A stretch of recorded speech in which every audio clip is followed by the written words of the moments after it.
جيسيس سيني تبق سجنة تجورات دل سدسلي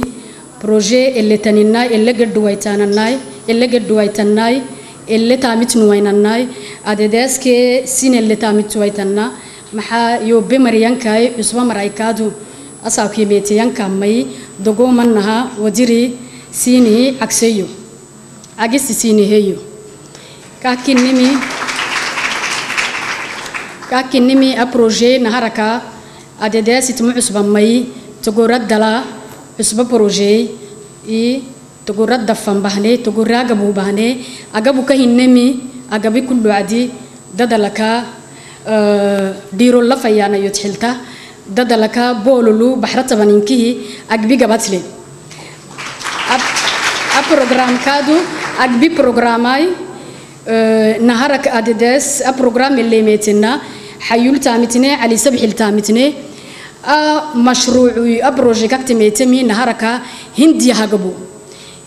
هذا على بروجني بها جددسي قد كان يحسنا أبروجي مع بروجي هدي نكتيفيزي فن بروجي وسا دماغ لقعب يخصني جهز يخصني أو تككي كادونا أبروجي نتعملي هدي تعمتينه نهني سجن نهنا دكاكن نفهمه وزارة نهلا تعمتينه كل سنة قد كان يجهزنا وحويان ما أنت وفرحت وين بالله وفرحت وين كعو شقيست العقل بلا ربا عني كاني العقل ربا لهين بني كاني كعو شقيست وفرحت وين بالله أنا أقول عقتن سباق بنكو جريني سباق هرتي حافظها لكاني جري صدم بالغو بلعبي تيبان قادن جرني هذانا سباق بالفري سباق نسيس لقون قادنيني مركا لعق تايو حيل هاي لعق بدل سعونيسي يدا لعق دول سعوتو إيان رالي كاهين هذانا وان قادنيني أنكو شقيسانيني وواد بانكو كورساني حاولا هايجي بانكو قبساني ديب هالكا أنكو سو قادني ما أنتنا هدي لعق بلا ربا تمدي لعق أن وحوي ندول سعون باتمدي كعو شقيست هدي لي أهلا وسهلا بارندي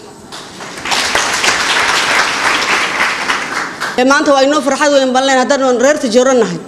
waa inoo farxad weyn lacagta bilaa ribada ah waa in la qaato waa ka la inii sheegayo cali cadda oo qaxooti degan yahay yaa maanta maxay ahaydeen sidee uu shaqaysto fahmay annaguna waa inaan fahnaa waa inaan fadhiga ka kacnaa waa inaan shaqaysanaa waa inaan sida gobolada kale soo baxnaa wassalaamu calaykum bugud ka himeeteen kaadu mashruucu adeedeeskii afirsul baahi أقبي مشروعي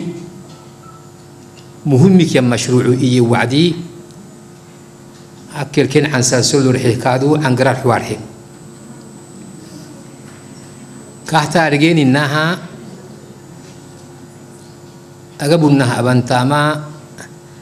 نهارك تاما كونسير جوان رب هيساوك يبدعي وتحلتا توك يبدعمي أقبل التنم إيريك سرّا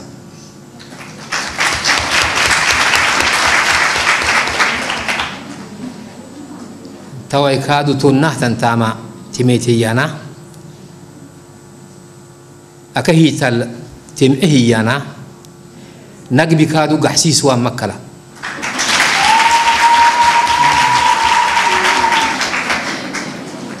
اسبا بروجي سونتر ديت باق افينيتي ارجهانا ينيني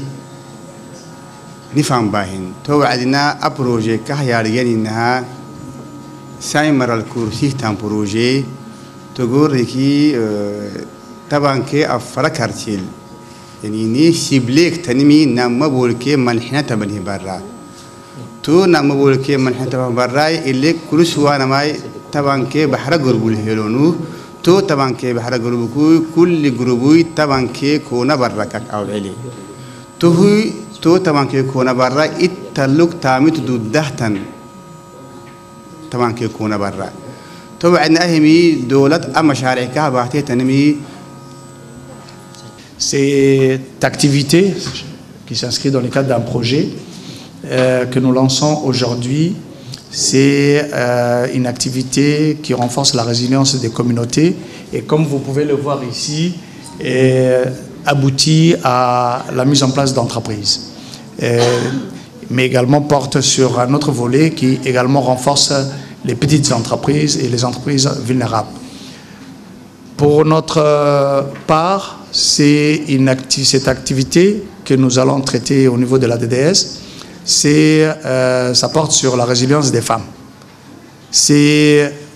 organiser la communauté en groupement, Acha l'a très bien expliqué, en groupement d'affinité. C'est de renforcer la solidarité, l'affinité et au final créer des activités génératrices de revenus, renforcer les activités qui existent. C'est, comme elle l'a rappelé également, nous avons commencé d'abord à Arta, sur la plaine de Douda de Meridjok, et puis à Lissabié, et enfin au Bok. Aujourd'hui, il nous reste deux régions qui sont la région de Tajora où on est, et puis d'Ikil. C'est un projet extrêmement important, puisque ce que nous voulons, nous savons par expérience que les femmes sont dynamiques, et on veut donc justement renforcer ces dynamismes par le renforcement d'abord de leurs activités, mais également de permettre d'avoir des grandes entreprises. Je me réjouis aujourd'hui d'être ici pour participer à cette cérémonie de lancement des activités de création de groupes d'affinité, ici dans la région de Tadjoura. Cette action conduite par la DDS en partenariat avec Clé témoigne de la volonté du gouvernement par le biais du ministère des Affaires sociales et des Solidarités de sortir les groupes vulnérables de la précarité en leur donnant les moyens d'être autonomes économiquement et solidairement social. Mesdames et messieurs, le ministère des Affaires sociales et des Solidarités travaille sur une nouvelle stratégie pour les 5 années à venir qui mettra l'accent sur le renforcement des communautés pour les rendre beaucoup plus indépendants et plus résilients tout en préservant la cohésion sociale. En effet, ces dernières années ont été marquées par des crises multiformes et imprévisibles qui ont eu de lourdes conséquences sur les revenus des ménages pauvres urbains, mais également sur les moyens de subsistance des populations rurales. C'est pourquoi nous devons amplifier nos actions sociales et même innover pour aider nos concitoyens qui vivent dans ces contextes ô combien difficiles.